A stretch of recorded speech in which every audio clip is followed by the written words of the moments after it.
I was seated when it happened, my hands folded on the edge of the conference table, my chair squared to the room. 12 people were present, 8 executives, 2 attorneys, 1 finance officer, and me. "This is where we're going to stop involving you," Martin said, without looking in my direction. He spoke to the room, not to me. "Your services are no longer required." The sentence landed cleanly. No qualifiers, no transition. A few heads turned. No one interrupted him. He continued. "We'll conclude negotiations internally from this point forward. You can submit a final invoice for hours already logged. After today, you're not authorized to represent us in any capacity." I didn't respond. I adjusted the legal pad in front of me by half an inch and waited. Martin finally looked over. "I assume that's clear." I let the silence stretch long enough to register, long enough that someone shifted in their seat, long enough that the finance officer stopped typing. "It's clear," I said. That was all. Martin smiled, satisfied. "Good. Then we're aligned." He turned back to the others and began discussing next steps as if I were no longer there. As if the previous 18 months hadn't happened. As if removing me in front of witnesses was just another administrative correction. No one spoke to me again. When the room went quiet, it stayed that way. Martin leaned back in his chair, folding his hands behind his head as if the decision had lightened the room. "Let's move on," he said. "We don't need outside voices complicating this." A few people nodded. Not agreement, momentum. That was enough. He gestured toward the far end of the table. "Legal will circulate revised authority notices by end of day. Effective immediately." One of the attorneys cleared her throat. "We'll need acknowledgement." Martin waved it off. "She's here. Consider this acknowledged." I looked down at the table. The surface was clean, no papers out of place. My phone sat face down to my right, unmoving. I left it that way. "This isn't personal," Martin added, almost casually. "We're just tightening the circle." I waited. Silence did the rest. He glanced over again, this time with a hint of impatience. "You can step out once we're done with this item." I nodded once. Not agreement. Recognition. The finance officer resumed typing.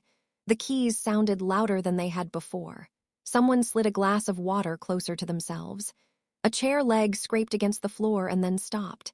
They discussed timelines, funding windows, assumptions. My name didn't come up again. When Martin finally said, "All right," the room relaxed. Conversations overlapped. Pens moved. Decisions were recorded.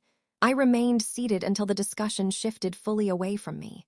Then I stood, quietly, and waited for the silence to notice. My name is Alina Cross.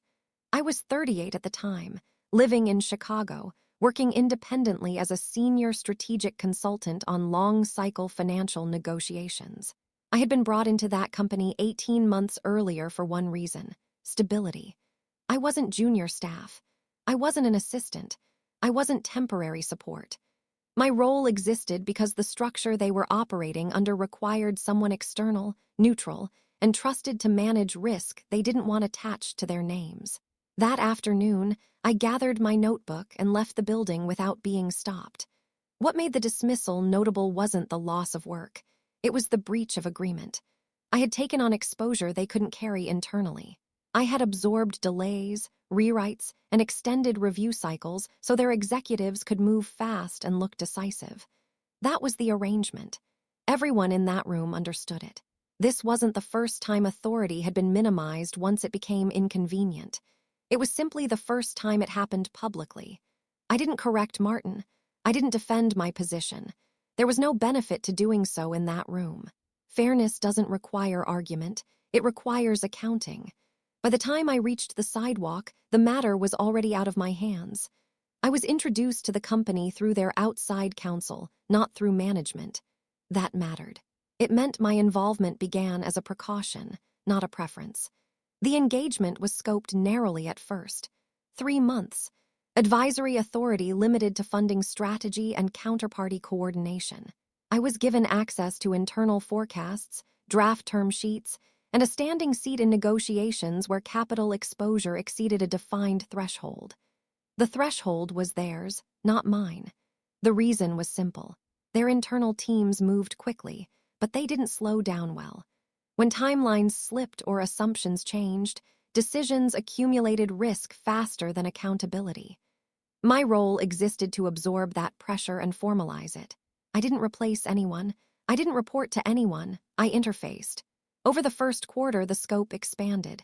Additional meetings, additional counterparties, revised authority letters issued by legal, nothing informal. Everything documented. I tracked changes. I logged approvals. I kept copies. Martin attended those early meetings but spoke little. He listened. He deferred to counsel when questions crossed into exposure. At the time, I interpreted that as discipline. By the end of the second quarter, my involvement was routine enough that no one questioned my presence. I was expected to be there. Calendars reflected it. Decisions were paused until I weighed in. That wasn't leverage.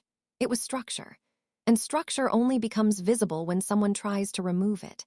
My responsibilities were specific and measurable. I coordinated capital introductions, verified counterpart capacity, and maintained continuity when negotiations extended beyond their original windows. I wasn't there to persuade. I was there to prevent misalignment. Every funding conversation passed through me before it reached the executive team. Not for approval, so that assumptions were tested before anyone committed to them publicly.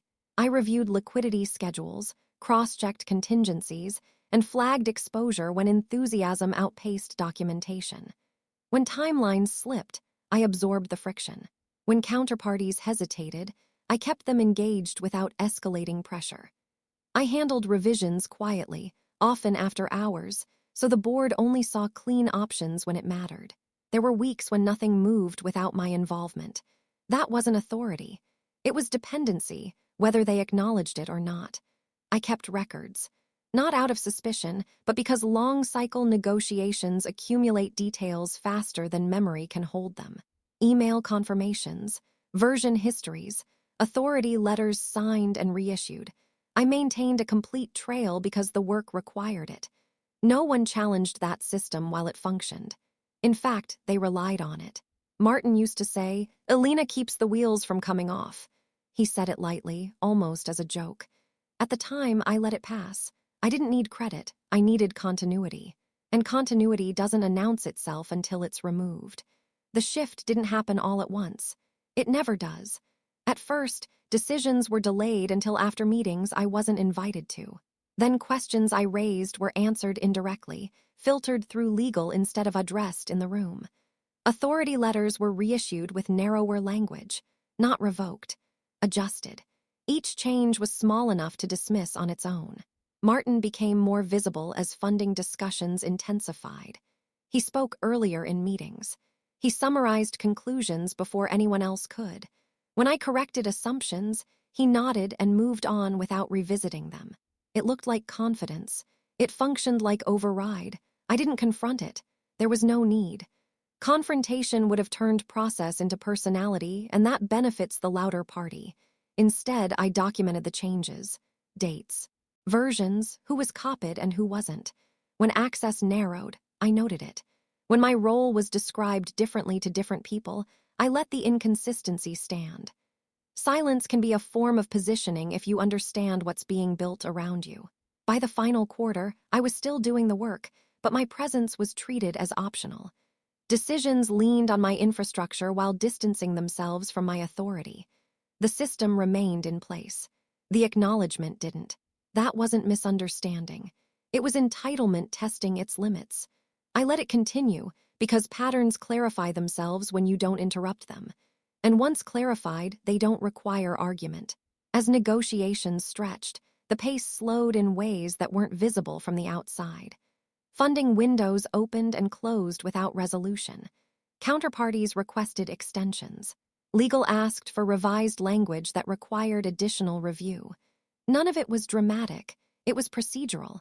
I spent weeks in holding patterns, waiting for revised forecasts, waiting for board availability, waiting for confirmations that arrived just late enough to push decisions into the next cycle. Each delay required explanation. Each explanation required documentation.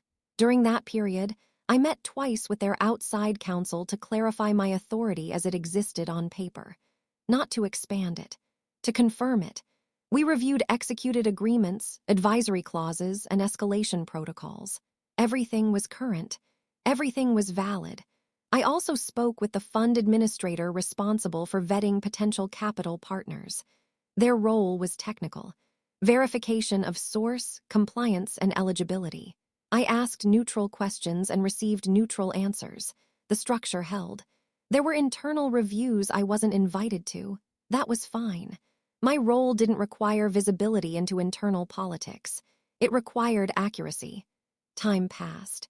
2 months, then 3. By the time the board requested a consolidated funding update, I already had it. Clean, verified, ready to circulate. No one asked how much work it had taken to keep it that way. That was consistent with the pattern. Delays don't weaken systems. They expose which parts were carrying weight. And I was paying attention to exactly where that weight sat. The investment structure had been established before I ever entered the picture. That's important. It wasn't reactive. It wasn't personal.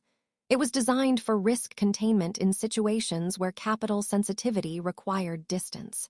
One of the potential funding sources operated through an intermediary framework. The arrangement allowed negotiations to proceed without public attribution until final conditions were met. It protected both sides. That was the rationale. Legal drafted it. Compliance approved it. The board accepted it without comment. My role within that structure was limited but precise. I was designated as the authorized external representative for preliminary coordination, not the decision-maker, not the beneficiary, the point of contact.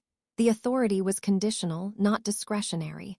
It activated only if certain benchmarks were met: liquidity thresholds, governance controls, verification of counterpart alignment. All of it spelled out in writing. I didn't design those conditions. I monitored them. By the time the executives began narrowing my access, those benchmarks were already in motion. Quietly satisfied, documented, confirmed by third parties who had no interest in internal politics. There was nothing dramatic about it. No switch flipped. No last-minute maneuvering. Just a framework doing exactly what it was built to do. What mattered was this: once the conditions were met, the structure didn't require ongoing permission to function. It simply proceeded. That wasn't leverage I created. It was responsibility I had been assigned. And responsibility, once formalized, doesn't disappear because someone decides they're finished with you. Structures exist to protect fairness when personalities fail to do so. What followed wasn't retaliation or correction. It was the system completing a process that had already been agreed to, documented, and set in motion long before anyone decided respect was optional. The second meeting was scheduled for a Thursday morning, 3 weeks after I was dismissed.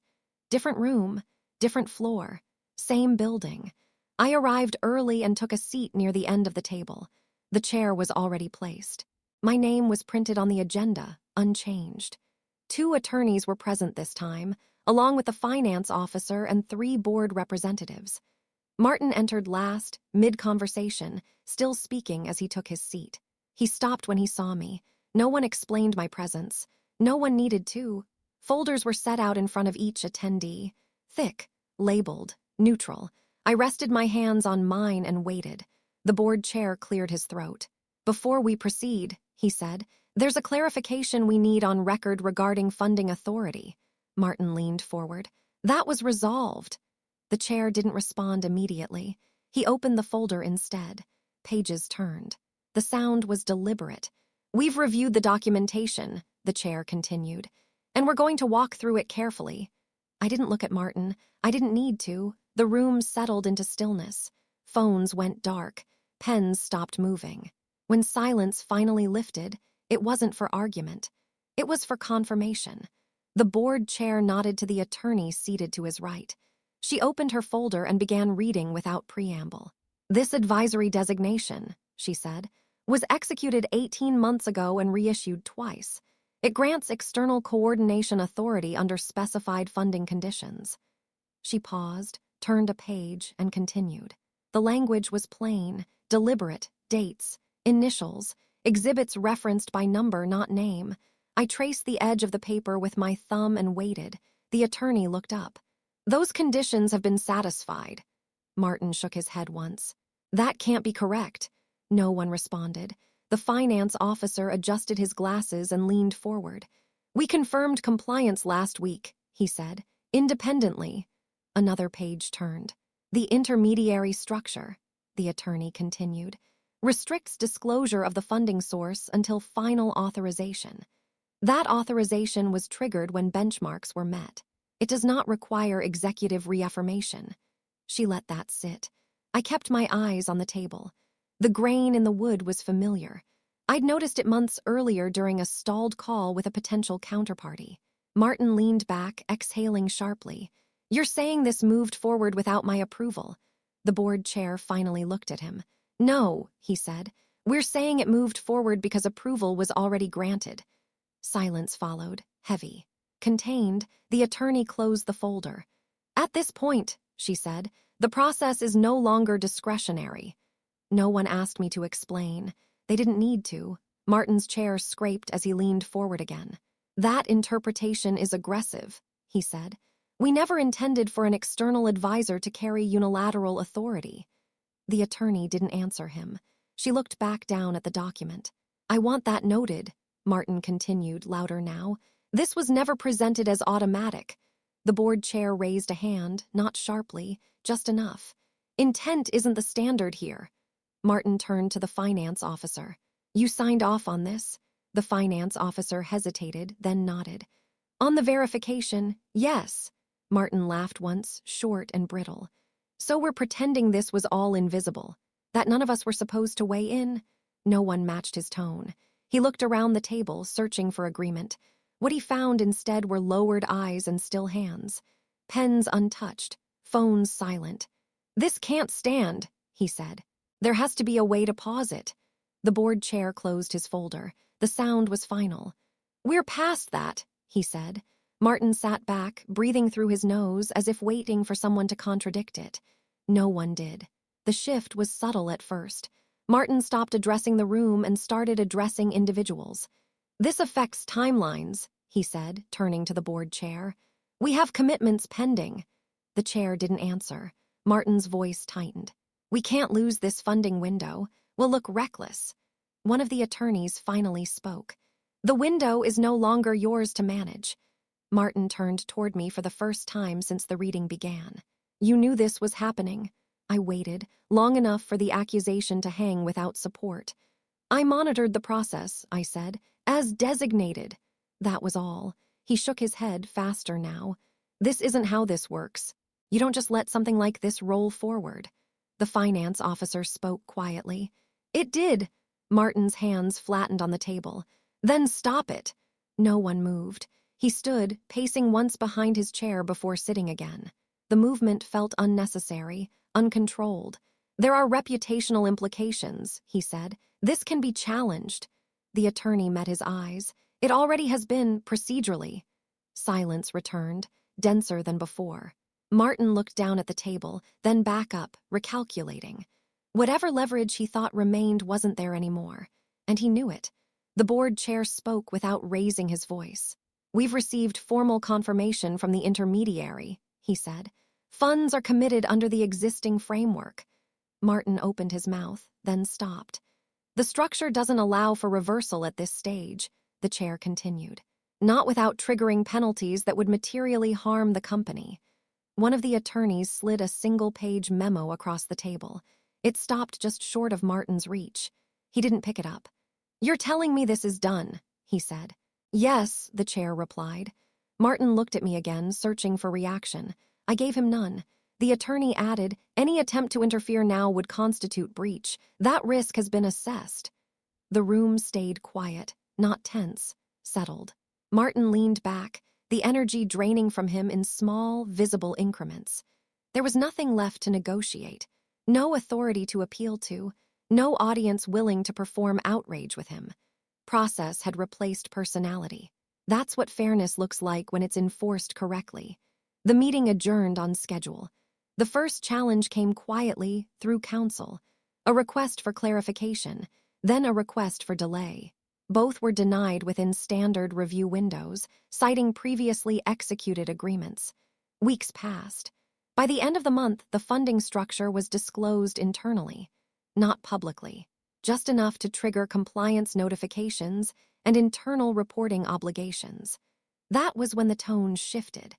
Martin's name stopped appearing on correspondence related to capital deployment. Requests that once received immediate responses were redirected, then unanswered. Calendar holds disappeared. Meetings were postponed without rescheduling. A formal appeal followed. It was reviewed by an external committee and dismissed on procedural grounds. No commentary, no exceptions. By the next quarter, the company issued a revised forecast. Conservative language, reduced expansion plans. The numbers told the story without explanation. I wasn't present for any of it. I learned about the outcome the same way everyone else did, through summary notices and third-party confirmations, written in language that avoided blame and focused on compliance. Systems don't fail loudly when they're working as intended. They close doors politely, one at a time. And once closed, they tend to stay that way. By mid-year, the effects were visible from a distance. Office space was consolidated. Travel approvals required additional sign-off. External advisors were rotated out under the guise of cost control. It wasn't framed as loss. It was framed as focus. Martin's role changed quietly. His title remained, but his scope narrowed. He stopped representing the company in external forums. Invitations went unanswered. Panels were attended by others. That kind of shift doesn't require explanation. It announces itself. Colleagues adjusted. Some distanced themselves. Others maintained polite contact without substance. The circle tightened, just as he'd once described, only now it wasn't by choice. There were no dramatic exits, no public statements, just a steady reduction in access. I wasn't part of the conversations that followed. I didn't hear defenses or rationalizations. I didn't need to. Institutional decisions leave traces even when they're made quietly. By the end of the year, his name no longer carried momentum. It still carried responsibility. Those are not the same thing. Loss of influence doesn't look like punishment from the inside. It looks like silence becoming permanent. My work continued without interruption. New engagements, different institutions, similar structures. I didn't reference what had happened, and no one asked. Reputation travels quietly when it's built on process rather than proximity. I remained where I'd always been, external, contained, effective. Occasionally, I saw the company mentioned in trade summaries. Smaller ambitions, narrower language, nothing remarkable, just restrained. I didn't feel vindicated. I felt finished. Distance has a way of clarifying what was never personal to begin with. The system didn't act on my behalf. It acted on its own terms. That mattered. I kept my calendar full and my boundaries intact. No doors reopened. None needed to.